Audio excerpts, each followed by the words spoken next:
अस्सलाम वालेकुम दोस्तों। कोरोना वायरस जैसी वबा इकलौती वबा नहीं देखी इस इंसान ने, बल्कि इंसान ने इससे भी भयानक और खतरनाक बीमारियां और वबाएं देख चुका है। आज की वीडियो में आप देखेंगे कि इस दुनिया ने पिछले 400 सालों में हर 100 साल के बाद एक खतरनाक बीमारी देखी है, जिससे लाखों और करोड़ इंसान हलाक हुए। 1918 से लेकर 1920 तक 10 करोड़ इंसानों को हलाक कर देने वाली इस बीमारी को the mother of all pandemics यानी कि स्पेनिश फ्लू भी कहते हैं।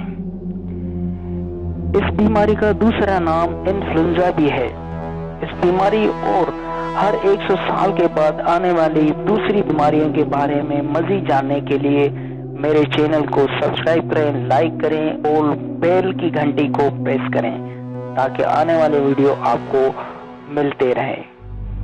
1720 में फ्रांस के शहर मार्सिया में बेबोनिक टाउन फैला, जिससे शहर में और फ्रांस के गिरदोनवा के इलाकों में 10 लाख इंसान हलाक हुए।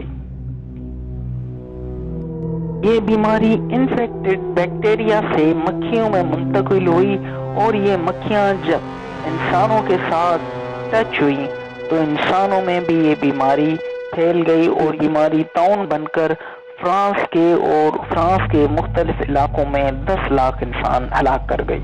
ठीक 100 साल के बाद 1820 में कोरोना नाम की एक और बीमारी आई। इस बीमारी को उर्दू में हैजा बोलते हैं। ये बीमारी एशिया के थाईलैंड, फिलिपाइन और इंडोनेशिया जैसे इलाकों से फैली और सारी दुनिया में 500 मिलियन लोगों को मुतासर किया। इस बीमारी ने 10 लाख इंसानों को हलाक किया। ये बीमारी खराब पानी यानी कि गंदे पानी पीने से इंसानों में फैली। दुनिया पहली जंग अज़ीम की हलाकतों के डर से आज़ाद हो रही थी कि 1918 से 1920 तक स्पेनिश फ्लू या इन्फ्लुएंजा जैसी मौलिक बीमारी में मुब्तला हो गई। जैसा कि मैं पहले भी बता चुका हूँ कि इस बीमारी को the mother of all pandemics भी कहते हैं। इसकी वजह यह है कि इस वाहिद बीमारी ने सबसे ज्यादा इंसानों को हलाक किया, जिसकी तादाद 10 करोड़ इंसान है।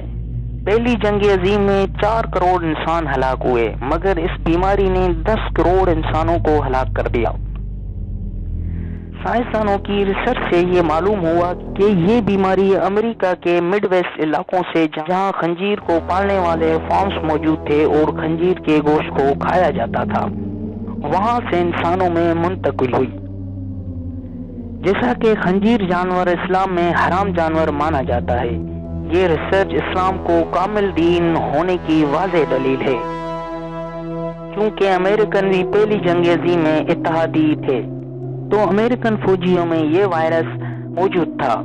जब ये फौजी जंगी हालात में एक साथ रहने लगे तो ये फौज में तेजी से फैला।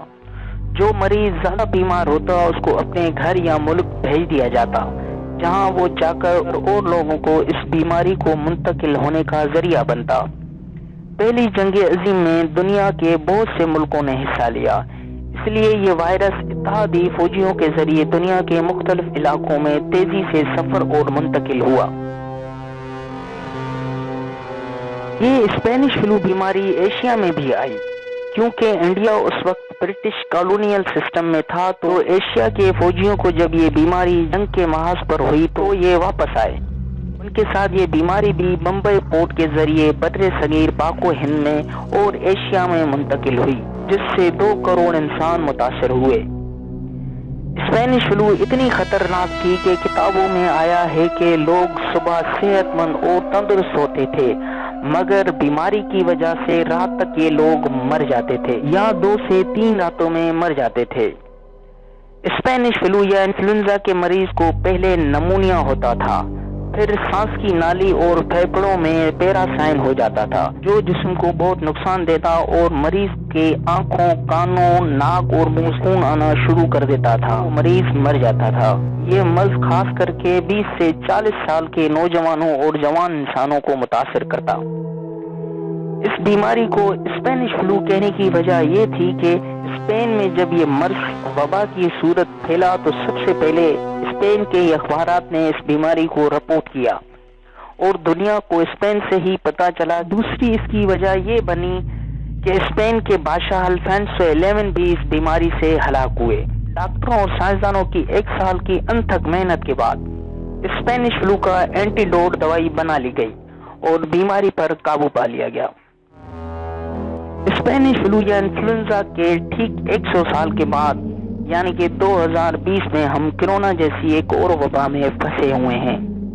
کیا یہ ایک محض اتفاق ہے کہ پچھلے 400 سالوں سے ہر 100 سال کے بعد کوئی وبا آتی ہے، یا ہماری زمین میں کچھ ایسا نظام موجود ہے جو ہر 100 سال کے بعد وبا کے ذریعے انسان ذات کو امتحان میں ڈال دیتا ہے؟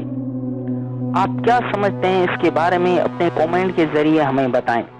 آئی ہوپ کہ میری ریسرچ آپ کو پسند آئی ہوگی۔ پلیز میرے چینل کو سبسکرائب کریں، لائک کریں۔ اللہ حافظ۔